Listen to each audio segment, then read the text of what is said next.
Thank you for joining this webinar on how to run an access node. My name is Vishal Changrani. I'm part of the Flow team.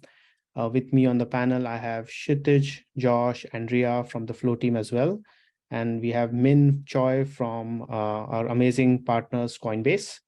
Before I start the webinar, let's just do a quick round of introduction. I'll start with myself. Again, my name is Vishal. I've been working with Flow since 3.5 years now.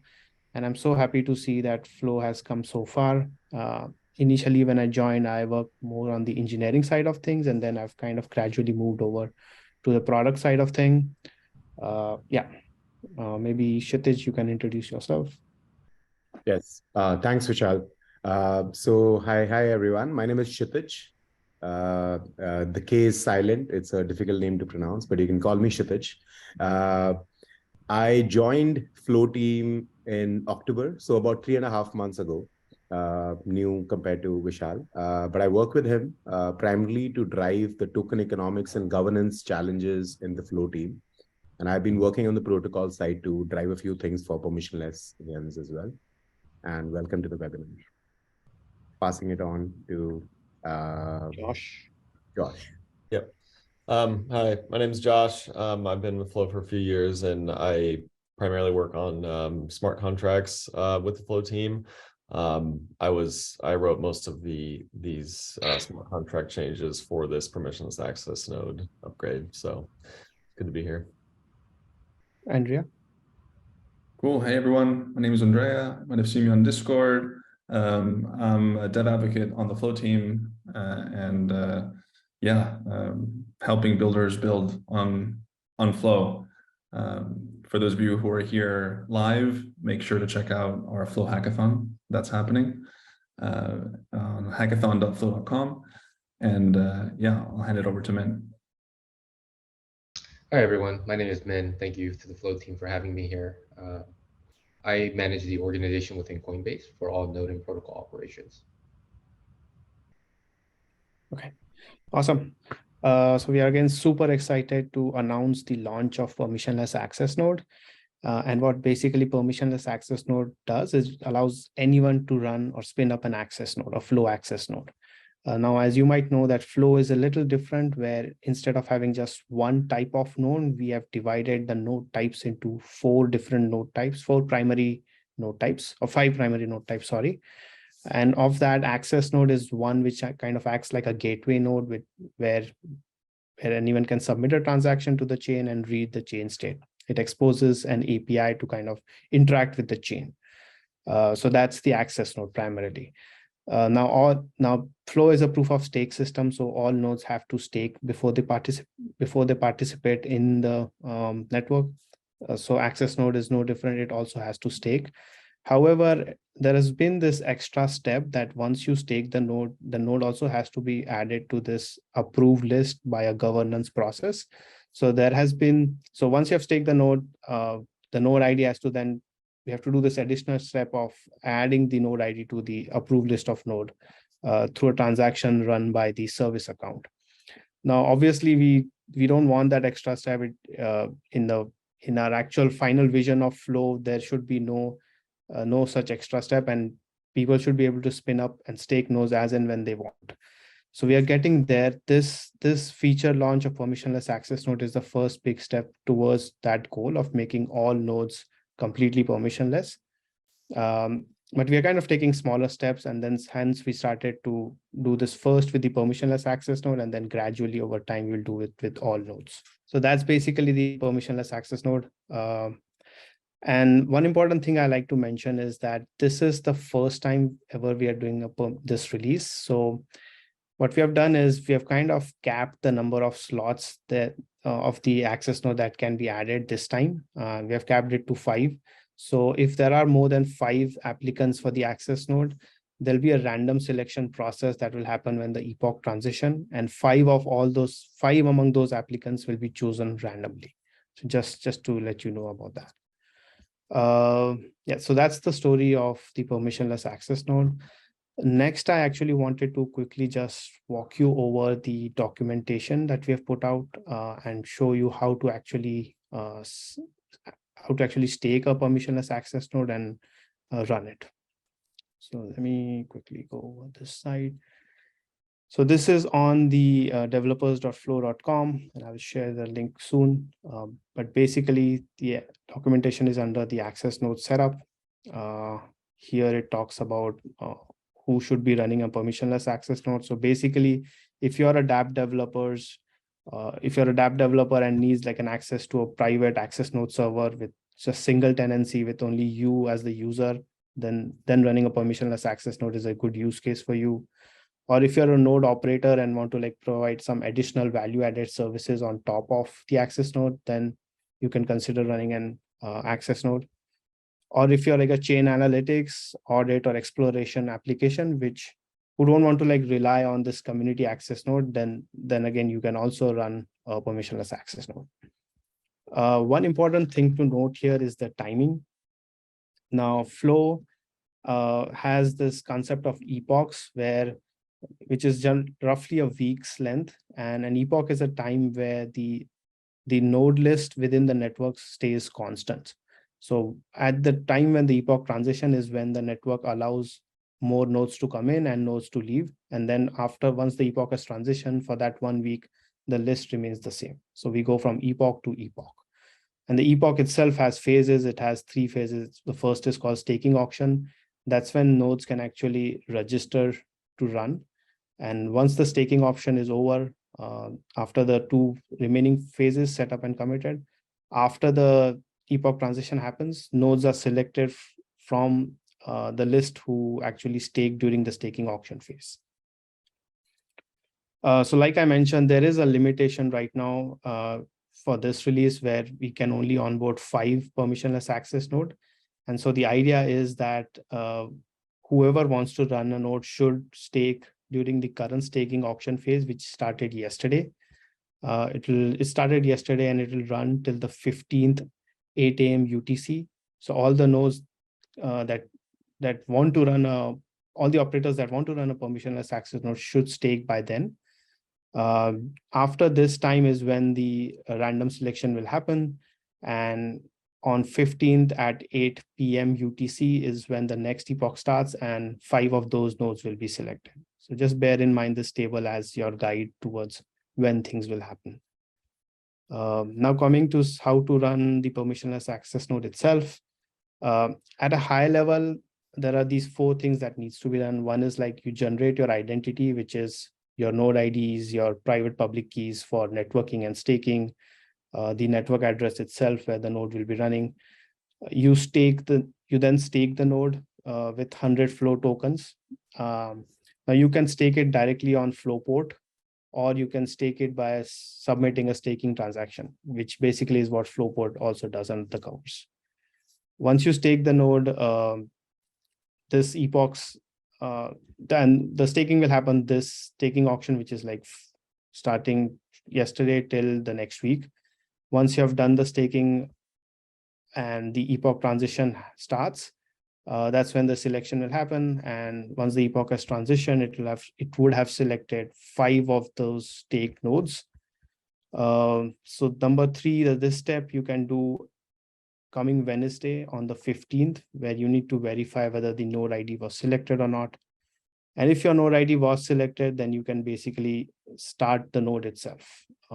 The following is like just a deep dive of what I explained earlier. So to generate the keys, we have a little utility called boot tools, which is just a easier way of generating keys. Once you have generated the keys, it will kind of look like the directory structure will look kind of like this. This will have your private keys and this will have the public keys. The next step would be to stake your node. Again, you can stake it using Flowport or you submitting a transaction. If you do it using Flowport, this is kind of the screens that you will see, and you choose access node with the minimum stake of 100. All the information that needs to go on Flowport during the staking can be found in this file, which is generated by the utility. These are all public keys, and this is the network address and the node ID itself. So once you're submitted, you kind of have to wait till the next week on Wednesday when the epoch transition happens. That's when will you get to know whether the node ID was selected or not. There are different ways in which you can determine if the node was selected. Again, the easiest way and the easiest way to kind of determine is where what's your balances, what's your flow balance basically. So what happens is when the nodes get selected, when you first take the node, the tokens are put into the tokens committed bucket. And once the node gets selected, those tokens get moved from the tokens committed over to the token stake bucket. If the node is not selected, all those 100 flow token would be removed from the tokens committed to the tokens unstaked buckets. So the easiest way to kind of check whether your node got selected or not is to actually check balances of these individual buckets. Again, that can be done either through Flowport, where initially when you stake, you will see you have a staking amount which is pending. And then if the node got selected, the staked amount would become 100, which is what you would have staked in the first place. If the node didn't get selected, then you'll see those 100 in the unstaked bucket here.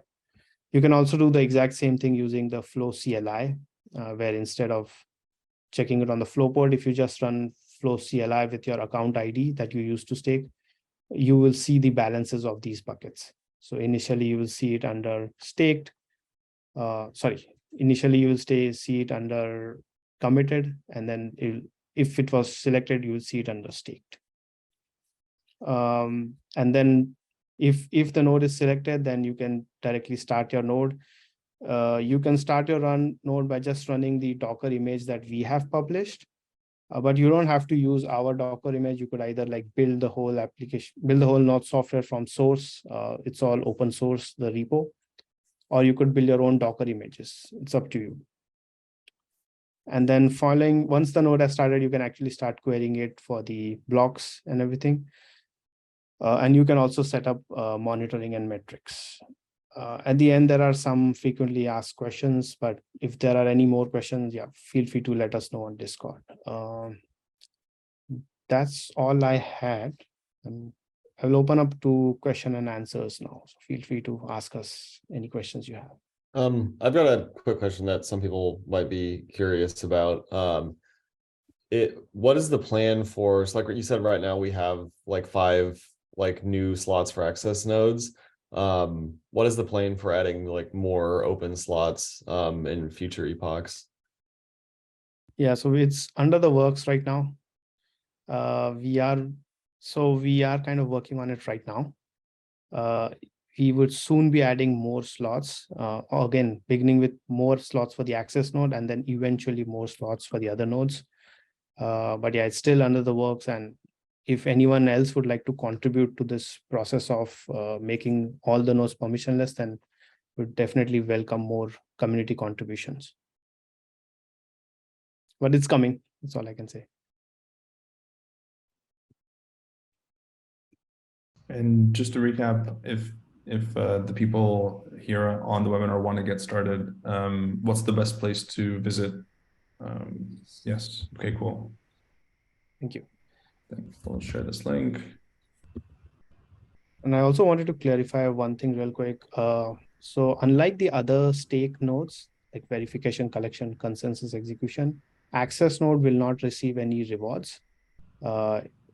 And that's the reason is because it doesn't really participate in the block production itself. It's more of a gateway node which just helps interacting with the chain. That being said, a permissionless access node user still has to stake the 100 flow. Yeah. Hey, Vishal. Thank you for the seminar. Really happy from our perspective, just kind of which way this is going. The more participation we can get in the node community, the better. And it also just makes the maintenance burden overall of managing flow nodes easier from our perspective. So thank you for that. Your FAQ mentions the 100 flow minimum as a way to protect against certain vulnerabilities. Could you go into a little bit more detail in that regard? Yeah. You want me to explain that, Vishal? Yeah, go ahead, Josh. Yeah, so basically we manage like the like identity table for all the nodes in the actual smart contract. And the way that it works is that there's like, for each node type, there's like a candidate list. And a candidate node is basically a node who has registered and like indicated like that they want to be a node in the next epoch. For access nodes, until now, their minimum stake was 0 flow. But the approval list for those nodes was able to kind of like to limit it from like spam attacks. But now that it's permissionless, if someone wanted to register like a ton of access nodes, it would be completely free. So they'd be able to like spam the contract and just register like the maximum number of access nodes, which would prevent anybody else from registering an access node for that epoch. So we still wanted to make access nodes cheap to run, because we didn't want money to be the reason that people couldn't run access nodes. So we chose 100. We submitted a flow improvement proposal for it a few weeks ago, and that got approved. Yeah, we just wanted to be able to prevent those kind of like spam attacks. And we'll be revisiting the minimum staking amounts for access nodes as well as like other nodes in the future. But this is just kind of a first requirement just to kind of get started. Thank you very much. We have one extra question from Daniel. So what are the limits for access node requests?